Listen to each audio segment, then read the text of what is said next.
Assalamualaikum warahmatullahi wabarakatuh. Salam Om Swastiastu, Nama Budaya, Salam Kebajikan. Pertama-tama, biarkan saya memperkenalkan diri. Nama saya Muhammad Yanfito Lentang A. Saya dari 10/7. Kali ini saya akan membacakan resensi dari buku yang saya sudah baca, yang berjudul Penyamaran Seorang Putri.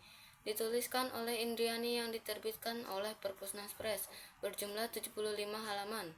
Buku ini dikategorikan non-fiksi, kerajaan, dan saduran. Penulis buku ini yaitu Indriani. Ia lahir di kota Medan pada 31 Agustus 1988. Ia merupakan alumni jurusan Antropologi Sosial di Universitas Sumatera Utara. Selanjutnya, saya akan menjelaskan ringkasan cerita Penyamaran Seorang Putri. Buku ini menceritakan tentang keluarga kerajaan yang hidup di negara Zamin Ambar. Tempat tinggal raja bernama Zamin Iran. Raja tersebut mempunyai 3 anak, yaitu Jayaputra, Siti Jauharmanikam, dan Siti Bendara.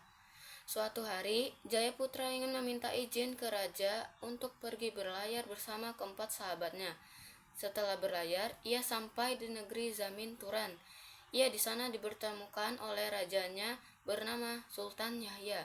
Sultan Yahya memujuk Jayaputra agar tetap tinggal di negerinya. Karena merasa kasihan, Jayaputra pun tinggal di negeri sana, membuat keluarganya sangat khawatir. Sampai suatu hari, Raja Zamin Ambar, yaitu Zamin Iran dan istrinya, diracuni oleh pemuda bernama Encik Setan.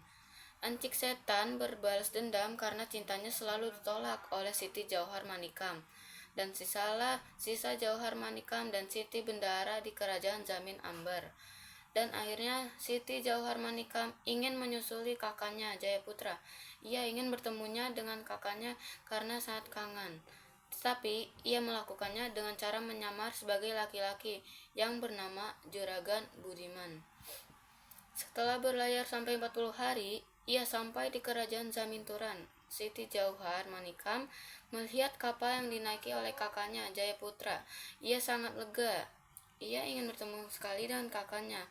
Saat bertemu dengan kakaknya, tetapi ia tidak ingin membongkar penyamarannya.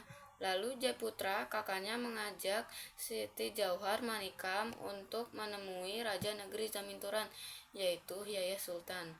Sesampai bertemu Yahya Sultan ini sudah mencurigai oleh gerak-gerik Juragan Budiman karena tidak seperti yang dilakukan oleh laki-laki dengan cara makannya, kulitnya, dan wajahnya. Sampai suatu saat ia ingin mengajak Juragan Budiman ini ke rawa karena ia tahu kalau penunggu rawa itu tidak suka ada keberadaan perempuan. Jika ada perempuan di keadaan rawa, maka perempuan itu bakal terkena celaka seperti bakal mengeluarkan berdarah. Saat sampai di rawa dan yang terjadi, Juragan Budiman itu terkena celaka dan mengakibatkan berdarah.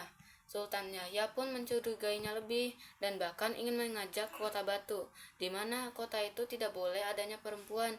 Di saat sampai di kota Batu, Juragan Budiman itu jatuh lelah, tetapi itu karena sakit lamanya yang kambuh. Sultan Yahya pun makin mencurigainya, tetapi Juragan Budiman atau Siti Jauharmanikam ini ingin kembali ke asal kerajaannya, dan Sultan Yahya pun masih tidak tahu kalau Juragan Budiman itu perempuan atau laki-laki. Dan itu saja ringkasan saduran yang berjudul Penyamaran Seorang Putri. Maaf jika ada kesalahan. Wassalamualaikum warahmatullahi wabarakatuh.